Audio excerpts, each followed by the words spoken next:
Alright, what's going on YouTube? We're back with another episode of Unreal Engine, and this is a bit quicker because it's, well, uploaded much sooner in relativity to my previous episode. And that's because I was slightly more enthusiastic about this, and I kind of wanted to tackle it. I had some time during school, and so I said, hey, I got Unreal Engine on my school computer, even though it's crappier than my computer. Let's at least try out this suggestion that I got from Unreal Dev's Twitter page.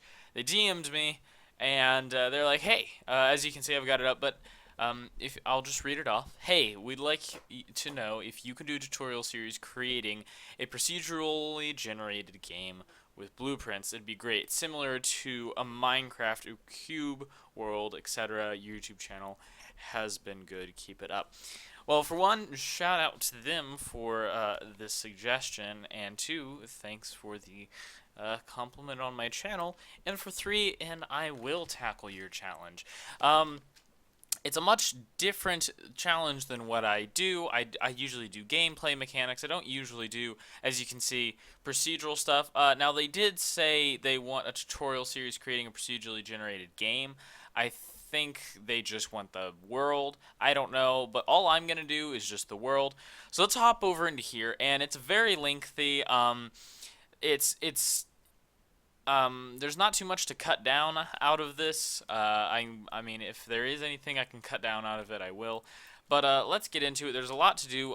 Once again, I'm in my test world. I just deleted all the AI. I deleted the procedurally generated, whatchamacallit. Oh, what's the word? The platform. And we're still just going to use our guy to walk around. But this, by the way, warning, I haven't optimized this yet, and I'm working on optimizing this, so this could get laggy if you don't have a heavy, super strong computer. Graphics-wise, I have an R7 260X with 2 gigs of GDDR5. It is overclocked, but I don't know at what. It is the OC edition with the MSI Afterburner, all that stuff. Processors, an AMD 6350, and FX, also 16 gigs of DDR3 RAM, and so that is what I'm running. If you have anything more, you are guaranteed to be less laggy than I am. If you have anything less, you're probably going to have some optimization and frame issues, but anyways, let's get into it. It takes a while to set everything up, compared to what you would think, and I haven't perfected it yet, but I am going to display. This is going to be kind of an update series of how I'm doing, and I am going to show you what I'm kind of doing and how well I'm doing. So first of all, I just made a folder called MC World because we're kind of making a Minecraft world, and then I'm going to get the blueprint class, and it's just going to be a normal actor, and we're just going to call this base block. So this is what's going to start us off. And there are actually no child blueprints are needed for this, surprisingly. And I'll explain that later. But well, we may have child blueprints are needed if you want to make a full game like Minecraft, where you can destroy it, and each one has different attributes, like what it gives you, what it needs to be destroyed. Then you would need to do child blueprints. But anyways, nonetheless, let's get into how to make this. So first of all, we're going to get a new component. That's cube. It's going to automatically parent child itself to the default root scene. That's fine. I'm cool with that. I'm going to leave it like that. I'm going to scale this up, though, 3 by 3 by 3. And that's just, I don't know, I found that to be a better size. It's my opinion. Do it to what you want to do it as. Right now, we're not going to do any materials, but we'll do some materials later. all the other settings are fine. But what you will need to do is, once again, just like the other procedural generated thing, if you watch that, the endless runner, we're going to need to make another enum and another structure. Except in the Minecraft thing, there's a lot more enums and a lot more structures than I previously, or than I thought I would need to do beforehand. Going into this, I didn't think I would need so many enums and structures, because really for each enum I need a structure, except for one circumstance that I've come across so far. Once again, I'm not completely done with this. This is just what I've gotten so far, and I'm kind of proud of it. But we'll see if you guys appreciate it. So what we're gonna need is a structure.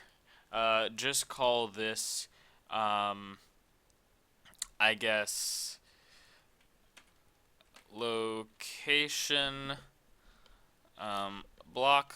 I'm gonna call it block location. Block underscore location underscore struct. That's what that says, right? Yeah, something like that. And these all need to be vectors. We're going to make 6 of them. Perfect. And we're going to do, we need our x, our y, and our z, and I need one more. And then we need our negative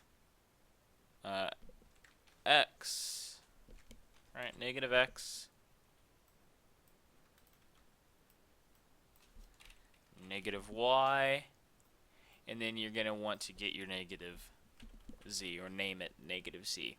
So right now there's no real explanation for why we're making this or what the purpose behind this is, but it will be explained shortly once we get into the building the blueprints and the quote-unquote science behind all of this. I'm going to delete tick and event actor begin overlap. I found in this instance, event begin plays easier because I learned that ticking sometimes lags things out, and so in this instance, I seemed to get slightly better frame rates over begin play, but that was just my circumstance, and I'm pretty sure that's how Unreal Engine works. But yeah, so excuse me. So this block is 100 by 100 by default, but we scaled it up to 3, so now it's 300 by 300. So the x needs to be 300, the y needs to be 300 on the y, and the z needs to be, of course, 300 on the z. Same case for the negatives, except we just need to make it negative 300 on those. So I'm going to do that here.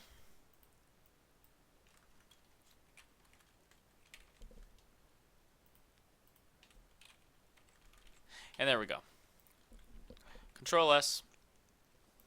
And then we're going to make an enum because we need that just as soon as we need the structure. So block location enum. Let's open that up, and we need, once again, 6 different ones, right? Yes. Okay, we need x, y, z, negative x, negative y, and you guessed it, negative z. And so if you didn't watch the previous one and you're confused why we're doing structures and enums, I'll explain this real quick. Structures are kind of a consolidated list of variables that you can import as a variable into any of your blueprints that accept structures. Like some blueprints, like materials, they don't accept structures, other stuff like that, but you get it. You import that, and for what we need to select one of those, And so to select it, and we need to select it randomly. And to select it, we need an enum, which is a list of names, which you just connect it to, but it's secretly numbered, obviously at 1, 2, 3, 4, 5, 6. But since everything is binary or in bytes and ones and zeros, technically it starts with 0 and then 1, 2, 3, 4, 5, even though it's 6. That's just how it works. But we need to be able to call these variables, randomly pick one with our selector enum, and we're going to actually do that right now. But it'll be explained even further, and it'll be more easier to understand once it's visually here. So, here's what we need to do. We need to do a delay, and I'm just gonna do a 1 second delay. I know it's much larger than the previous episode, but it allows since literally every second, since we have a 1 second delay, every second our size is doubled. At least the way I'm going to do it. You don't have to do it the same way. You can just have it every second one more is added. It's whatever. It's up to you. So it's all good. But it makes more sense and it works better and it looks visually better if it's doubled, and you'll see what I mean by that. But anyways, we need to do once, and then we need to spawn actor from class, right? And well, here's where well, for one, the class is just gonna stay block, and since we're doing a Minecraft world, we're gonna try and import some Minecraft textures. We're not doing this episode, but I don't think I'm gonna get it's not like I'm selling it or using it in commercial use, or selling the texture or selling a game with the texture in it. So I think legally I will be good off in using the textures in my tutorials. But if I do get in trouble for it, I will rectify the situation immediately. Or you can tell me in the comment section below. But obviously, we're getting an error because I didn't spawn a transform, or get the spawn transform. So we need to make a transform, and then here's where our yellow vector variables come in. And we also need to drag out default root scene from here, and then off of here we need to get relative. You can get transform, location, doesn't matter. I'm just going to get transform. Really all we need is the location, but I'm just going to connect the rotation scale just because I like to have everything connected if I possibly can. So from there we're going to break it. I'm just going to connect with the rotation scale now, like I said, and we are going to add vector plus. The result here can go down. I'm going to straighten out all these node lines, which should be good. Sorry, OCD taking over. Let's compile real quick, Control S. Now this plus is where our structure and enum come in. So over on variables, add a variable and just call it location struct. And then over here, variable type, just call it location, and the first one should be block location struct.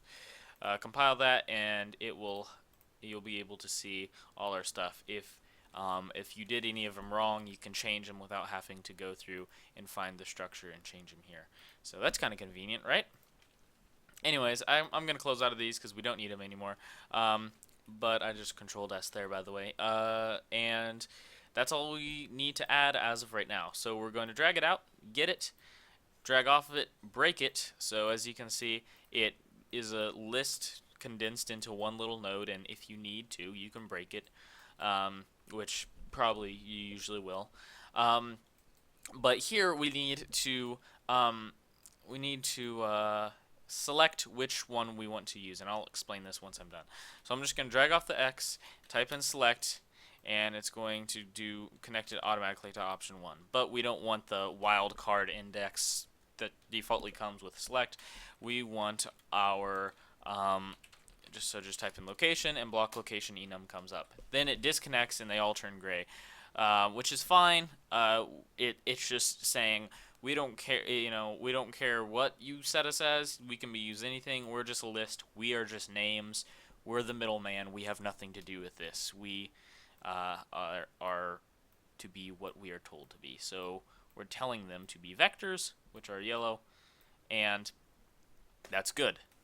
Now it gets to select this random.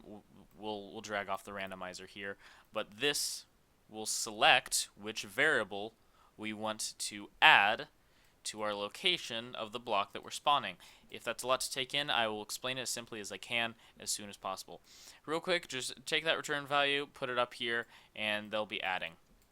It'll be adding the current location of the block that it came of, the current location of the block, and it will add to it whichever one we so choose to spawn a new one.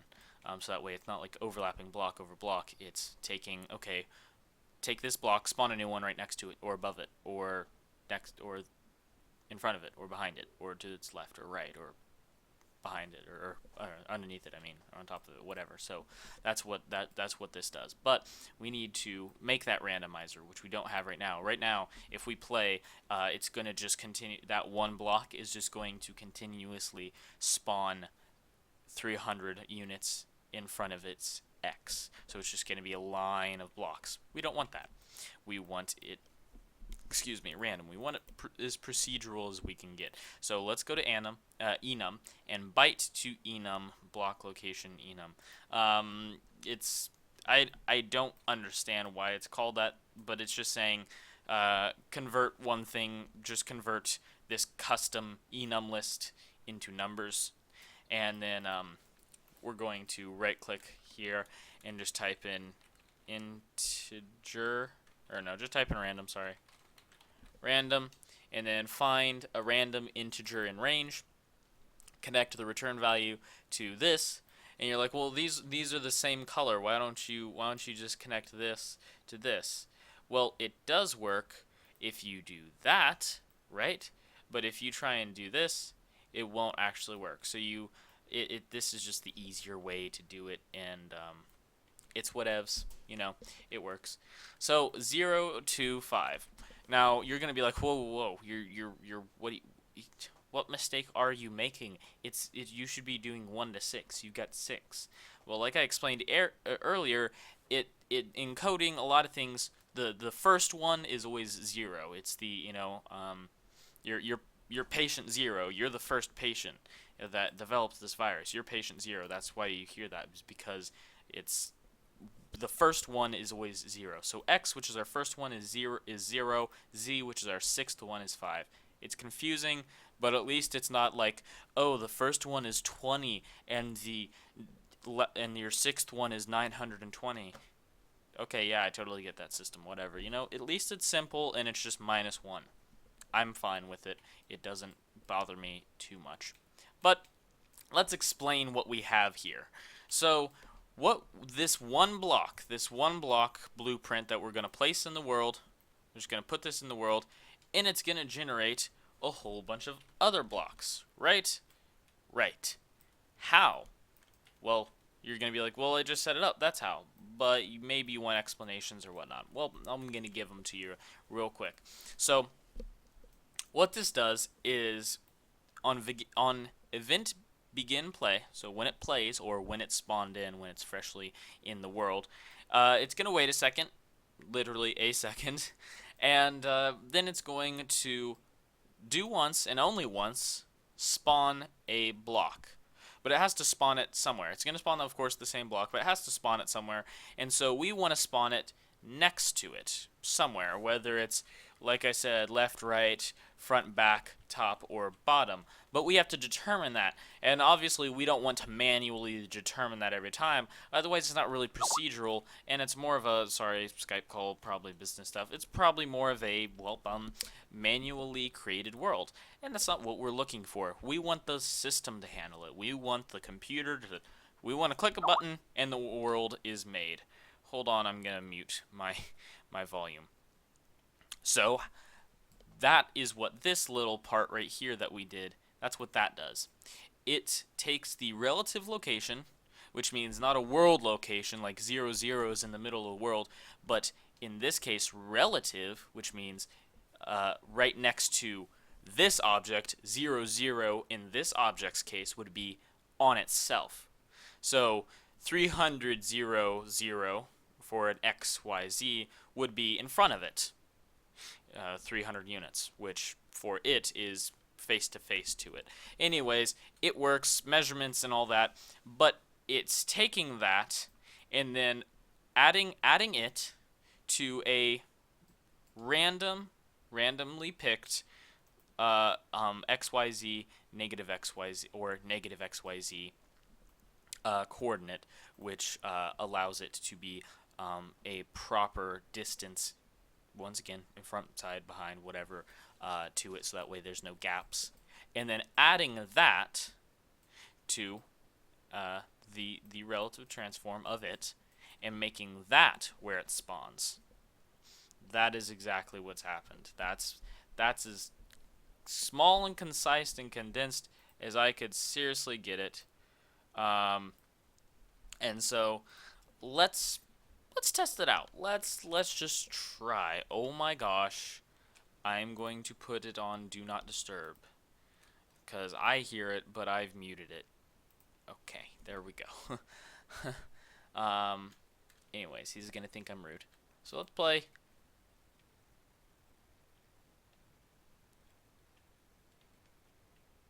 And that's good. That's good, right? But like I had stated previously, you know, we're gonna have it done twice, and right now it's only doing it once. And this is what happens if you don't do it once. It looks weird. It's gappy. It's not. It's very chunky and quite abstract. It's very artistic, and I quite like it. It's beautiful to me, but it's not a Minecraft world. Not what we're looking for. I mean, it's not even. We're not even hitting rip-off Minecraft world quality here, guys. We are hitting. I am a weird artist that makes cool things in a game engine. That's what it is to me. But once again, this is not what we're aiming for. So let's shoot for what we're aiming for. How about we? And that is doing it twice. So what we're going to do is we're going to actually drag off the end of this and sequence it. If I could spell. Say that every episode. Jeez, I really can't spell. And so this is going to throw some people off, but we're actually going to take it to before it. So the first one, which sequence means, you know, once again, in the sequence you can see 0 is the first one. The first one that we're going to have, since sequence does things in the order that it runs down, you know, 0 is first, and then 1 is second, and then 2 is third. You know, it does things sequentially, obviously sequence. So what we're going to want is sorry, what we're going to want is to first reset the do once, and then the then one is going to input into the do once a second time. So it's going to, actually no, we don't want to input it into the do once a second time. We want to put it into the delay a second. Put it into the delay. There we go. For a second time. So now each block will duplicate. So this is looking much more solid, blockier, laggier, that's for sure. I'm quitting the game because holy lagaronian cheese. But let's scale her down and have a mini Minecraft world, why don't we? So we can kind of see a bit better what's going on from a top-down perspective or something. Oh my gosh, I moved that way more than I thought I actually did. Okay. I want a mini Minecraft world like it's a toy set. I mean, I want this really small.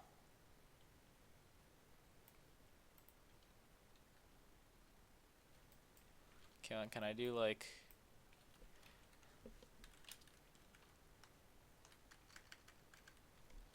Can I do like 0.3? Okay, let's try that.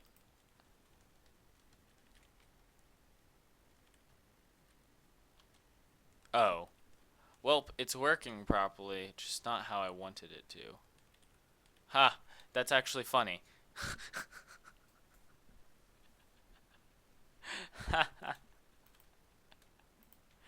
That is perfect. Oh gosh, that was perfect. Let me just go to the world settings and change him to the default pawn, which is a flyable pawn. I'm gonna delete bro dude. Well, if I play, is it gonna set me? Yeah, it's gonna automatically set me to bro dude. So I'm gonna delete bro dude right now. I know it's a sin, bro dude forever. But let's just play, and it's gonna start spawning us in. And obviously the default pawn has collisions just like any other thing. So I mean, it spawns and it looks fairly Minecraft worldish, but I mean, we don't have that much blocks in, and we're already getting a fair amount of lag. We really are, and it's quite disappointing. Um, so how do we combat that? Well, you tell me. I can tell you exactly what's going on, and I can tell you the issue. But you tell me how to fix it because I want some help from the subscribers or the fans or whatever you want to call yourselves. The game designers, the pros, the people who are probably better than me, the people who watch me who are hopefully one day going to be much better than me. That's the teachers. To me, that's like a teacher's first wish is for the student to eventually become better than the teacher. And so, if you guys are better in this area and not other areas, maybe you can help me because I'm not the best, but I'm working on it. So the issue is drumroll please. Wow, that was really silent. What the heck? Anyways, the same block, or sorry, a block is being spawned in an area where a block already is. So what's happening is just for a quick example is I'm gonna try and you know put this out without actually making it happen as easy as I can.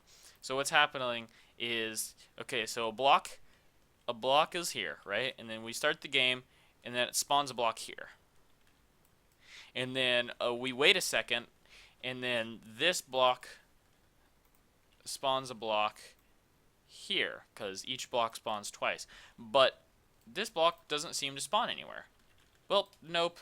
What it has just done is spawned itself in the exact same place where the initial block was.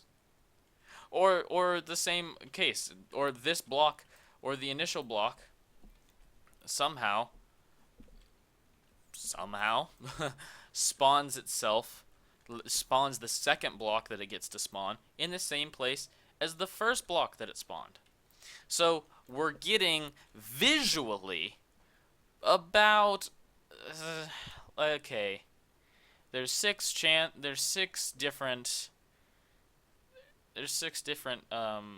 ways it could go and six different yeah.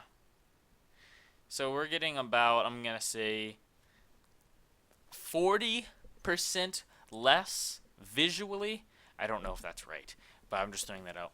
We're someone check my math, please. I love people to check my math because I hate being wrong on math because it's anyways. We're getting about 60% less visually than we do have physically. So and on my school computer I had textures in. I had a texture randomizer, so it would either randomize between stone or brick or dirt because I was trying to get it to the top layer to be grass and then the bottom layer to be dirt. I'm trying to work that out. Obviously haven't done it yet because I would show you. But one texture would be grass, and it'd be grass, and it'd be visible for a couple more seconds, while blocks were other spawning. But then it turned to dirt, or there would be one that was, or sorry, yeah, then it's turned to stone, or there'd be one that was stone, and then the next second, where another block is supposed to spawn, it turned to grass, and I was confused. And I've got a team there that I'm working on. They're not exactly game developers themselves, but I mean they are programmers in other areas, and they get the concept. And so, but they're not super familiar with this engine. But they immediately like, oh yeah, you haven't told it to not spawn a block where a block already is. So I have an idea on how to do it. I'm just not sure. So I want to see your guys' suggestions. But yeah, that'll be all for this episode. I really hope you guys did enjoy. If you did, you could leave a like because hopefully you liked it, or you could subscribe because I try and post these kind of videos 3, 4 times a week. Sometimes it's never a week because I never seem to have the time. But I always try to take your suggestions, and if you have an issue, I will be as quick to fix that issue as I possibly can. Promise it. You can ask any of my subscribers. But yeah, that'll be all. You can follow me on Twitter. I've been, pretty active on Twitter lately. It's a cool place. It's a cool place. Follow me there. And also, Patreon, that's the thing. You can donate to me or on PayPal. But anyways, that's all I have relative time for today. And I will see you in the next one.